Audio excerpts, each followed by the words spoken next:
If you ask anyone, literally anywhere, what they value most, they will almost always tell you it's freedom. Oh, absolutely. It's the ultimate human ideal, right? Right. I mean, we write songs about it, we romanticize the whole unchained spirit thing, and we supposedly structure our modern lives around maximizing our personal autonomy. Yeah, supposedly being the key word there. Exactly. Because when you pull back and look at the actual history of human civilization, or frankly, even just our day-to-day behavior, you hit this massive, glaring paradox. Oh, it's a great contradiction. It really is. We Yeah. constantly, almost obsessively, build these immense, rigid systems of control. We draw lines, we create impenetrable hierarchies, and then we willingly step inside those cages. We pull the door shut and hand the key to someone else. We claim to crave freedom, but our track record suggests we are, well, deeply comforted by subjugation. Which is wild. Well, that tension is the engine for our deep dive today. We're looking at a fascinating stack of research dossiers exploring the philosophies of control and the architecture of oppression. And it gets heavy. We're talking sociology, psychology, and the literal neurobiology of why we build these systems and why we obey them. Right. But since abstract philosophy can get, a bit untethered, we are going to use a specific narrative backdrop to really ground this exploration for you today. We're using the fictional universe of the novel San Vitae, The Awakening. Which operates as just the perfect sociological sandbox for this material. Oh, for sure. Because San Vitae presents a universe built entirely on an absolute, seemingly unshakable hierarchy. At the top, you have this rigid, immortal ruling class called the Santeri. And beneath them, an entirely subjugated underclass called the Humanes. Exactly. And caught in the machinery of this world is the protagonist, Korean. He's a conscript who essentially has to figure out the structural reality of his world before he can even begin to challenge it. The book brilliantly sets up the core premise driving the research we're looking at today. Throughout history, various philosophies have argued that freedom inevitably breeds chaos. Right, making order the only legitimate path to peace. But the question is, what happens when that order becomes absolute? Like, where is the biological and societal line between a structured, functioning community and a prison? Well, to unpack that boundary line, we really have to look at the foundational psychology of surrender. Because we have to choose it first, right? Exactly. Before any regime can enforce an architecture of oppression, human beings have to, willingly surrender their autonomy. Oppression on a massive scale rarely starts with a gun to the head. It's too unstable. Way too unstable. It actually starts with an argument for safety and, crucially, a reduction of cognitive load. Which we see echoing all across the great traditions of control in the dossiers. The underlying thesis is always that humans they simply cannot be trusted with their own autonomy. Right. I mean, we all know Plato's Republic and his concept of the philosopher king. This idea that the masses are governed by irrational passions. Yes. So true freedom is actually a danger to the state, and expertise is our only salvation. Or you look at Thomas Hobbes writing Leviathan.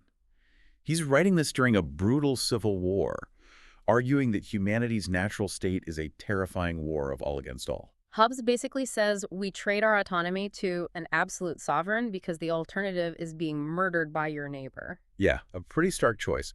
And then you see a totally different flavor of this in the Confucian hierarchical model. Right, which frames it not as an escape from violence, but as a pursuit of harmony. The argument there is that society only functions through strict, defined, unchangeable roles. Right, like individual liberty is framed as this selfish disruption of the cosmic order. But what connects Plato, Hobbes, and Confucius is the psychological payload they deliver. Which is that control neutralizes the terror of uncertainty. Okay, let's unpack this. Because choice is actually neurologically exhausting. Oh, completely. I mean, think about your own life listening to this right now. The sheer volume of decisions you have to make every single day about your career, your morality, your financial survival, it just drains your cognitive battery. Decision fatigue is a very real biological phenomenon. So when a centralized authority steps in and says, hey, stop worrying about the right path, just follow these absolute rules, it actually lifts this heavy burden of self-authorship right off your shoulders. It creates profound psychological relief. And when that authority successfully frames their control as a protective measure, saying, they are the only thing standing between you and chaos. Your obedience undergoes a chemical shift in your brain. Exactly. It stops feeling like submission and starts feeling moral, necessary, and righteous. I always think about the ultimate mundane modern version of this the homeowners association. Oh, the classic HOA. Right. We voluntarily sign legally binding contracts, trading away our right to paint our front door neon pink or park a certain car in our own driveway. Why? Because we're outsourcing our anxiety. Yes, we happily buy into the microcage of the HOA because it shields us from the unpredictability of our neighbor's freedom. We trade our autonomy for predictable property values. And the guarantee that you won't have to deal with a rusted-out junkyard next door. Your HOA scenario perfectly illustrates the Hobbesian trade-off on a micro level. But outsourcing our anxiety to a central authority creates an inherent vulnerability, doesn't it? It absolutely does.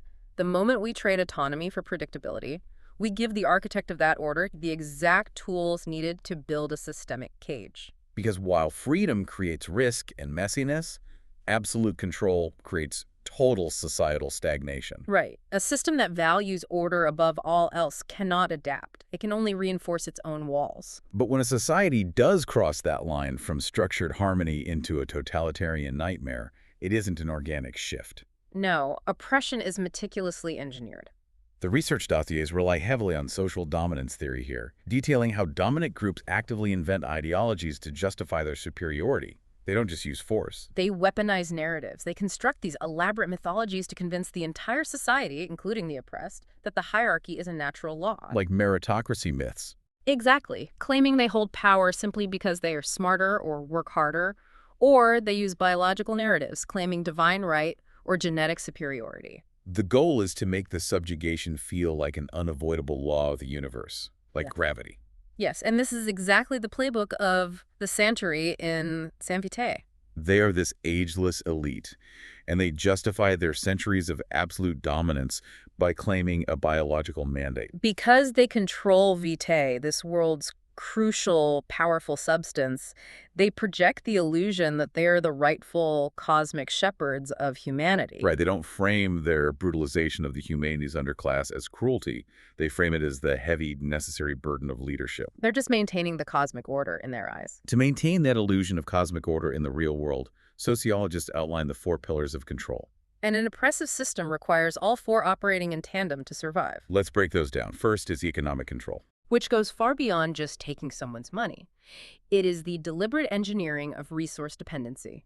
You structure the economy so that the oppressed group relies entirely on the dominant group for basic survival. Right, because if you are constantly terrified of starving, you do not have the cognitive bandwidth or the material resources to organize a rebellion. Exactly.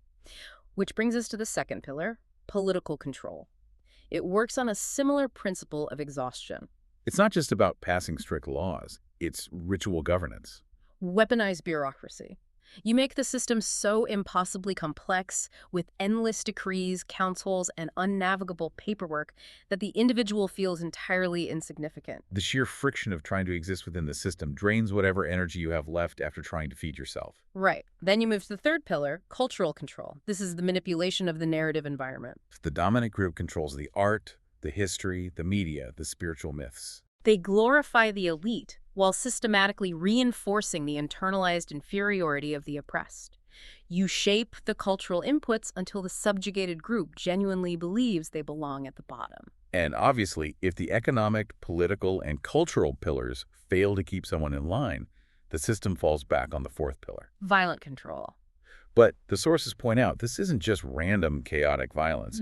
It is highly calculated, spectacular public violence. It's not about punishing the individual transgressor. It's about sending a shockwave of paralyzing fear through the rest of the population. Which the Santery use beautifully in the book. Their violence is always a terrifying public theater. But looking at the massive machinery required to maintain these 4 pillars reveals a fatal flaw in authoritarianism. Here's where it gets really interesting. If an oppressive system requires this much massive, constant engineering to stay afloat, controlling the global economy, writing the cultural mythology, running a labyrinth of political theater, and orchestrating spectacular public violence, doesn't that fundamentally prove that hierarchy is unnatural? It absolutely does. Because if subjugation were actually a natural human state, you wouldn't need a 4-pillar, energy-devouring sociological machine to keep people down. You are hitting on the core hidden fragility of totalitarian regimes. Maintaining an artificial dominance hierarchy requires an astonishing, unsustainable amount of energy. Physical force and constant surveillance are economically and logistically bankrupting. Precisely. And because of this energy deficit, successful oppressive systems eventually evolve. They shift away from relying on physical chains and they start hacking the human mind. They force the oppressed to do the heavy lifting of subjugation for them. Yes. And since anyone interested in philosophy knows Michel Foucault's work on the panopticon, we don't need to retread the architectural layout of the circular prison. Right. What's crucial here is the neurological adaptation to that panopticon effect. When you exist in a system where you might be watched at any given moment, your brain has to assume you are being watched at all times. You internalize the surveillance. The physical guard in the tower is replaced by a psychological guard inside your own mind. We see this acutely today with digital surveillance and algorithms. Oh, for sure. You don't know exactly when your employer is monitoring your keystrokes or how an algorithm is judging your digital footprint. So you begin to aggressively self-censor. You police your own behavior long before any actual authority figure steps in. And this self-policing accelerates the normalization of cruelty, which connects directly to Hannah Arendt's banality of evil. Right. Arendt's thesis wasn't just that ordinary people can do bad things. It was that when surveillance is internalized, operating within an unjust system becomes a low-energy daily routine. Like the lower-tier enforcers in San Vitae, they don't brutalize the humanities because they are twirling their mustaches in sociopathic glee. They do it because that is how it has always been. They have outsourced their morality to the system, and following the rules requires far less energy than questioning them. But this normalization takes a profound physical toll on the human body over time, doesn't it? A massive toll. The research dossiers dive deep into the neurobiology of chronic oppression, specifically focusing on the phenomenon of learned helplessness. Which is when individuals, like the humanities living under centuries of Sanitary rule, are repeatedly subjected to systemic harm that they cannot predict or control. And their nervous systems fundamentally rewrite themselves. The amygdala and the threat response systems realize that trying to fight back or even trying to avoid the pain burns precious energy and usually results in worse punishment. So the brain's cortisol loops shift entirely. It adapts toward passivity. It induces a state of profound emotional numbness and fatalism. The tragic neurological reality of learned helplessness is that once these neural pathways harden, the individual will stop trying to escape, even if a structural vulnerability appears. If a door to the cage is left wide open, the brain refuses to see it. The external physical cage has successfully replicated itself as a biological reality inside the nervous system. There is a moment in the book where the character Sharina perfectly articulates this mechanism. She says, they don't need chains when the fear does the binding. It's a chillingly accurate summary of the neurobiology. It is. But I want to push back on the terminology here for a second. Calling it learned helplessness it feels a lot like victim blaming. How so? It implies a failure of will. But neurologically, the brain is executing an incredibly sophisticated survival tactic. It is playing dead to survive an unsurvivable predator. That's a great point. Modern trauma research entirely supports that reframing. Shutting down, going numb, and complying is a highly adaptive mechanism. It keeps you breathing when outright rebellion guarantees your execution. Exactly. The devastating problem is the permanence of the adaptation. The oppression doesn't just steal your physical freedom in the present moment, it rewires your brain to steal your psychological capacity to even imagine a different future. Think about this in the context of your own life. Have you ever stayed in a deeply toxic job or a manipulative relationship simply because adapting your behavior to navigate the misery felt safer and took less energy than the terrifying, chaotic unknown of leaving? Your brain chose the predictable pain of the cage over the unpredictable risk of freedom. Now scale that biological response up to an entire civilization under authoritarian rule. And that scaling brings us to the ultimate philosophical cost of absolute order. Beyond the theft of labor or resources, what the panopticon actually extracts is the human soul. Existential philosophers classify this as existential oppression. Right. The final triumph of an authoritarian regime is the total theft of meaning, identity, and agency. When you are constantly policed, internally and externally, you lose the ability to author your own existence. You cease to be a sovereign individual and become nothing more than a biological prop functioning within the ruler's mythology. So what does this all mean? How do you break out of a system that hasn't just locked the doors, but has neurobiologically convinced you that doors don't even exist? That is the core of Curian's journey in San Vitae. He's a conscript, deeply embedded in the machinery of Sanitary control. He is the ultimate product of the philosophy that humans must be guided and that freedom is a danger. And his journey demonstrates that dismantling an architecture of oppression requires a profound, often violently disruptive psychological awakening. Existentialism argues that rebellion must be internal before it can manifest externally. Right, Curian has to break his own panopticon. He has to realize that the order he has been violently enforcing isn't actually protecting society. It's only protecting the elite. He has to wake up and realize that the cosmic mandate of the Sanitary is a lie. He has to see the HOA is actually a cartel hoarding resources. Precisely. And we can synthesize this realization through Friedrich Nietzsche's concept of the will to power. Which Nietzsche saw as a fundamental human instinct for self-actualization, right? He did, but he also mapped its shadow form. When the will to power is completely unchecked by empathy or accountability, it mutates. It becomes a paranoid obsession with self-preservation through the absolute subjugation of everything else. That perfectly encapsulates the Sanitary Council. They are immortal, meaning they have an eternity to lose. So they obsessively hoard power, crushing millions of lives over centuries, not to build a better world, but simply to insulate themselves from any conceivable threat to their existence. Their absolute order is just a symptom of their absolute terror. They are consumed by the dark side of order. Fundamentally, wielding order demands an immense moral responsibility to the people being structured. Absolutely. When order becomes absolute and severs its accountability to the governed, it rots. It ceases to be an organizing principle and becomes indistinguishable from pure oppression. Wow. It's a heavy journey we've charted today. We start with this very relatable, deeply human craving for predictability.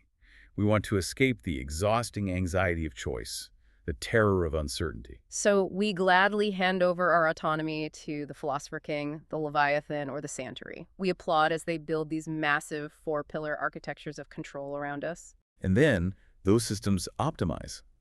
They calculate the energy deficit of physical force and shift to psychological dominance. The panopticon effect takes root. We assume the role of the guard and begin policing ourselves. Our brains adapt to the chronic stress by embracing learned helplessness, locking us into passivity as a means of survival. Until eventually the system has consumed everything. It doesn't just dictate where we go or how we trade, it steals our existential agency. It erases our ability to define who we are.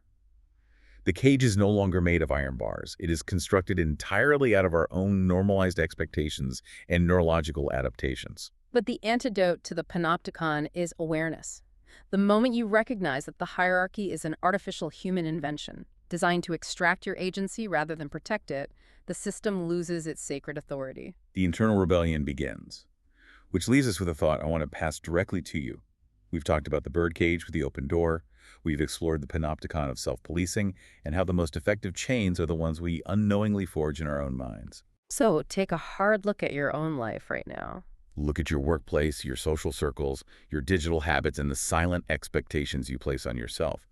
What invisible hierarchies are you obeying today? What arbitrary rules are you strictly following, simply because you've forgotten that you have the freedom to question them?